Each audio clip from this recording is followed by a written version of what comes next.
Alors Julien Tell, vous avez fait sortir récemment un teaser pour le film que vous êtes en train de préparer avec Paul-Éric Blanru, Apocalypse France. Donc dans cet extrait, on voit un officiel libyen faire une déclaration au sujet du financement de la campagne de Sarkozy en 2007. Est-ce que vous pouvez nous en dire un peu plus sur ce document ? La personne que l'on voit à l'écran, c'est Abdallah Al-Senussi, et il affirme que Nicolas Sarkozy aurait bien reçu des fonds de la part du régime libyen en 2007 pour sa campagne électorale. Abdallah Al-Senussi, c'est le numéro 2 du régime libyen, le chef des services de renseignement et également le beau-frère de Kadhafi. Le 21 août 2011, j'étais sur le toit de l'hôtel Rixos, donc la ville était assiégée et attaquée par l'OTAN et les rebelles.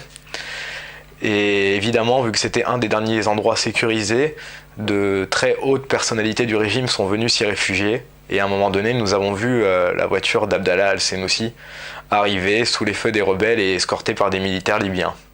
Quelques heures après ça, il a donné une conférence de presse improvisée et traduite par Ibrahim Moussa, le porte-parole du gouvernement libyen. Okay, thank you very much for all of you for coming.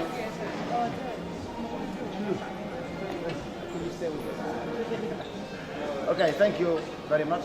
Basically, we have with us here Mr. Abdallah Mohammed Al-Senussi, who is the head of Libyan intelligence, and he would like to talk to you for a few minutes.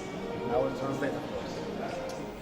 Premièrement, c'est un événement historique car Abdallah Al-Senussi est un personnage très secret, une personne qui n'a jamais donné de conférence de presse, et à ce moment-là, il n'existe qu'une seule photo publique de lui. Évidemment, ce qu'il dit, Saïf al-Islam, le fils de Kadhafi, l'a déjà dit, c'est-à-dire que Nicolas Sarkozy aurait bien reçu des fonds pour sa campagne. Mais là où il apporte un élément supplémentaire, c'est qu'il se déclare comme étant impliqué dans l'affaire. Et qu'est-ce qu'il dit ? Il dit qu'ayant été condamné par contumace dans l'affaire de l'UTA, alors il aurait été question de le blanchir en échange du financement de la campagne de Nicolas Sarkozy.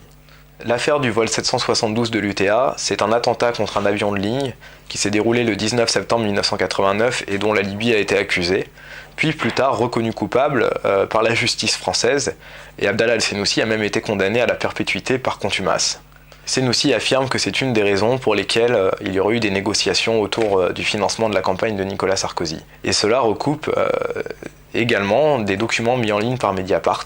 Mais je tiens à rappeler quand même que le premier média français à avoir parlé de cette affaire en laissant s'exprimer une personnalité française n'est pas Mediapart, mais France Soir, puisque c'est Dieudonné qui en premier a accusé Nicolas Sarkozy d'avoir reçu des fonds. Apocalypse France est un film que je réalise avec Paul-Éric Blanru, un film dans lequel il y aura plein de révélations, révélations étant le sens premier du mot apocalypse. En fait, c'est un film qui va parler de la crise que la France traverse, mais pas seulement la crise économique, mais également la crise morale. Le but est de donner la parole en fait aux victimes de cette crise, et également de fournir tout un tas d'enquêtes sur des affaires, et donc de faire un certain nombre de révélations sur les dessous de ces affaires.